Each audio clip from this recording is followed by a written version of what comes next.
Hi there, this is ZZ. If you are new to Backgammon and you are learning the game for the first time, you may appreciate this tip. At the beginning, generally what's most important, what we want to achieve are inner board points, such as 5 point, 4 point, and a 3 point and 2 point later on, ideally. The points in our board are basically the power what we have, because the more points we have, the more our opponent is scared. That's why it's so important at the beginning, fight especially for the good points.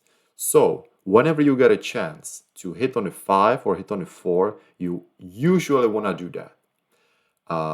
Why? Well, the thing is, if we get missed after we play 6 to 5 and we hit our opponent there, if we get missed, we are able to make the 5 point, which is a great reward for us.